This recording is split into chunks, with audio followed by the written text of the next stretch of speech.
Tonk road स्थित B2 bypass मोक्षधाम में गोमय परिवार की ओर से गोमय भवन निर्माण के लिए शिलान्यास कार्यक्रम आयोजित किया गया। आगामी दिनों में यहां अन्य विकास के कार्य भी शुरू होंगे। गौरतलब है कि पत्रिका ने 6 सितंबर को दुनिया से अंतिम विदाई भी सुकून से नहीं शीर्षक से प्रमुखता से खबर प्रकाशित की थी, जिसमें मोक्ष धामों की बद इंतजामी के बारे में बताया गया था। आइए देखते हैं संवाददाता शैलेंद्र शर्मा की ये खास रिपोर्ट।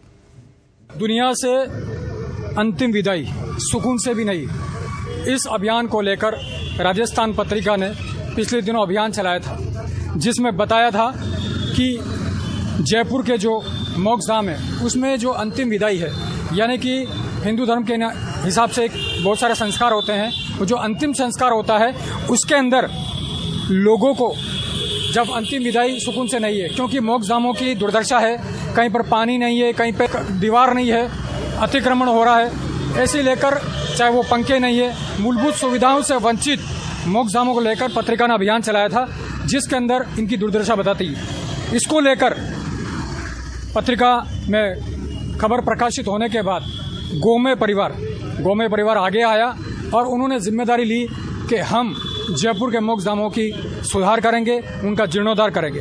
तो पहले चरण में गोमय परिवार ने 11 मोक्ष धामों की जिम्मेदारी ली है।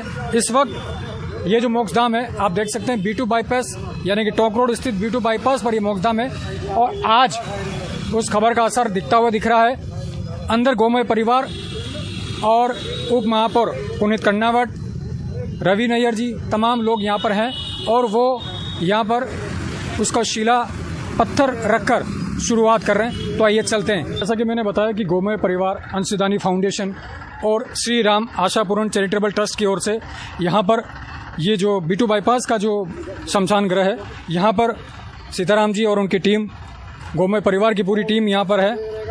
और यहाँ पर जो ये रूम, ये जो कमरा जो बनाया जा रहा है उसका ये पत्थर यहाँ रखा जा रहा है।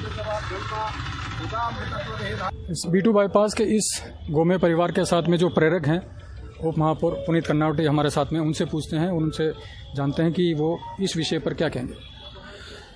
देखिए, आज बहुत अच्छे कार्य की एक शुरुआत हुई है। जिस कार्य के बारे में सोचा था वो मूर्त रूप ले रहा है और मुझे खुशी है कि उसमें समाज के लोग भी आगे आकर सहयोग कर रहे हैं। मेरा बड़ा दृढ़ मान्यता है कि पर्यावरण ही सब चीज़ों के केंद्र के अंदर है और पर्यावरण को हम जिस भी तरीके से, जिस भी मायने में संरक्षित कर सकें, बचा सकें, उसका संवर्धन कर सकें, हम सबकी जिम्मेदारी है।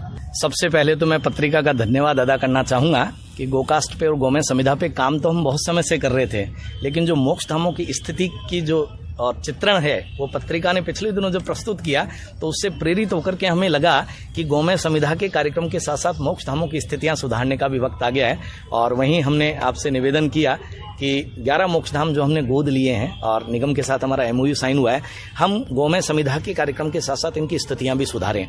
और अगर पर्यावरण नहीं बचेगा, अभी देखा होगा पिछले साल कोविड जब हुआ था तो ऑक्सीजन की क्या कमी थी, ट्रकों के ट्रक, टैंकरों के टैंकर बाहर से आ रहे थे, लोगों की अहमियत पता चली। तो गोमय परिवार ने उस टाइम भी गोकास्ट से बहुत सारे संस्कार किए।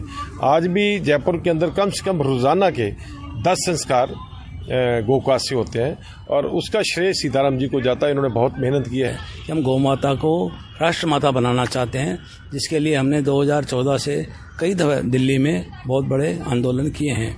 और अभी जो यहाँ का जो भी प्रोग्राम है ये गोकास्ट का, ये हमारा काम गौ माता को हर तरह से बचाना और पर्यावरण को बचाना है।